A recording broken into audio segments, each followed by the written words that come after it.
Hello all welcome to Bhargavi వంటిల్లు.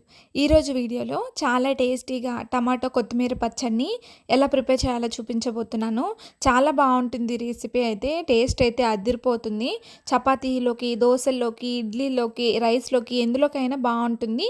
So ఇంత tasty రెసిపీని ఎలా ప్రిపేర్ చేయాలో వీడియోలోకి వెళ్ళి చూసేద్దాం.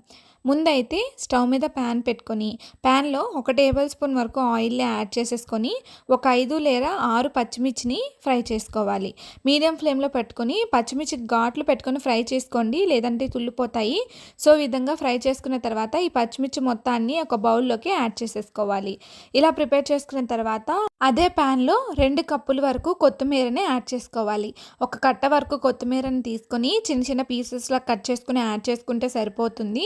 కొత్తిమీరని ఎక్కువ యాడ్ చేసేసుకోండి, ఎందుకంటే కొత్తిమీరలో ఘాటు ఎక్కువ ఉంటుంది కాబట్టి. సో 1.5 కప్పు లేదా 2 కప్పుల వరకు యాడ్ చేసుకుంటే సరిపోతుంది. సో ఈ విధంగా ఒక 2 నిమిషాల పాటు మీడియం ఫ్లేమ్లో ఫ్రై చేసుకోవాలి. ఒక 2 నిమిషాల పాటు ఇందులో పచ్చివాసన పోయేంత వరకు ఫ్రై చేసుకోవాలి. ఇలా కాస్త ఫ్రై అయిన తర్వాత ఒక 2 కప్పుల వరకు టమాటీనే యాడ్ చేసుకోవాలి. ఇక్కడ నేను దగ్గర 1/2 కేజీ టమాటాని యూజ్ చేస్తున్నానండి. అంత టమాటాని యూజ్ చేస్తేనే మనకి కొత్తిమీర పచ్చడికి టేస్ట్ అనేది బాగుంటుంది. టమాటాని ఈ విధంగా నిలువుగా కట్ చేసుకోవాలి. నేను యూజ్ చేసేవి నాటు టమాటాలండి, అందుకే చాలా ఎర్రగా ఉన్నాయి. నాటు టమాటోలతో ఈ పచ్చడి అదిరిపోయింది టేస్ట్ అయితే.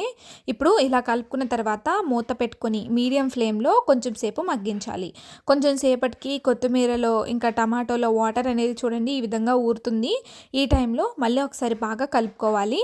ఇలా బాగా కలుపుకున్న తర్వాత మళ్ళీ ఒకసారి మూత పెట్టుకొని మీడియం ఫ్లేమ్లో బాగా మగ్గనివ్వాలి. ఈ టమాటీలకి ఆయిల్ ఏం వేయాల్సిన అవసరం లేదండి, ఆల్రెడీ మనకి ఇందులో ఆయిల్ ఉంది కాబట్టి అది సరిపోతుంది.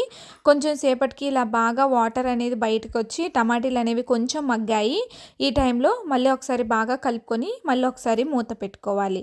మీరు ఎప్పుడు ప్రిపేర్ చేసినా సరే టమాటీల్ని మధ్య మధ్యలో చూసుకుంటూ ఉండండి, లేదా అడుగు అంటుకుపోయి టేస్ట్ అనేది బాగోదు.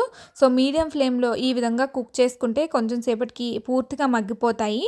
ఈ టైంలో మళ్ళీ ఒకసారి బాగా కలుపుకోవాలి. ఇలా బాగా కలుపుకున్న తర్వాత ఈ టమాటీల్ని పూర్తిగా చల్లారనివ్వాలి. కొంచెం సేపటికి టమాటీలు చూడండి చాలా బాగా చల్లారిపోయాయి. ఈ టైంలో ఈ టమాటీ కొత్తిమీర మొత్తాన్ని ఒక మిక్సింగ్ జార్లోకి యాడ్ చేసేసుకోవాలి. టమాటీలు, కొత్తిమీర మొత్తం కూడా ఇందులో యాడ్ చేసేసుకోవాలి. మీరు కావాలంటే రోట్లో కూడా రుబ్బుకోవచ్చు, అందులో రుబ్బుకున్నా సరే టేస్ట్ అదిరిపోతుంది.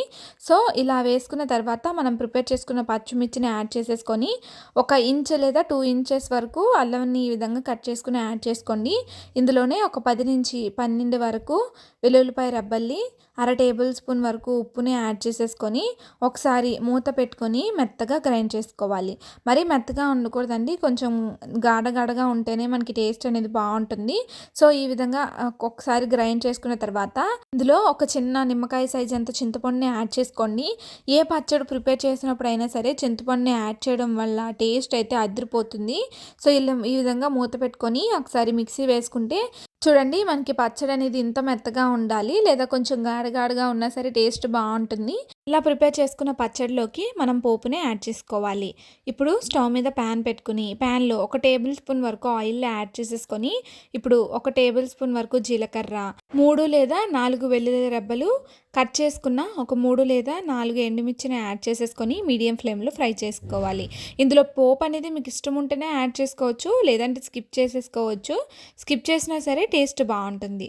పోపు వేగిన తర్వాత ఇందులో మనం ప్రిపేర్ చేసుకున్న పచ్చడి మొత్తాన్ని యాడ్ చేసేసుకొని మీడియం ఫ్లేమ్లో ఫ్రై చేసుకోవాలి. ఇలా పోపు మొత్తం పచ్చడికి ఈ విధంగా పట్టేలాగా ఫ్రై చేసేసుకొని ఒక 2 లేదా 3 నిమిషాల పాటు మీడియం ఫ్లేమ్లో ఫ్రై చేసుకోవాలి. ఇలా ఫ్రై చేసుకున్న తర్వాత స్టవ్ ఆఫ్ చేసేసుకొని పచ్చడిని వేడివేడి అన్నంలో లేదా రోటీ, చపాతీ, అన్నంలోకి కలుపుకొని తింటే చాలా బాగుంటుంది. ఇడ్లీలోకైనా టేస్ట్ అదిరిపోతుంది. సో మీరు కూడా ఈ రెసిపీని ట్రై చేయండి. ట్రై చేసి మీకు ఎలా కుదిరిందో నాతో కామెంట్ సెక్షన్లో షేర్ చేయండి. వీడియో నచ్చితే లైక్ చేసి సబ్స్క్రైబ్ చేయండి.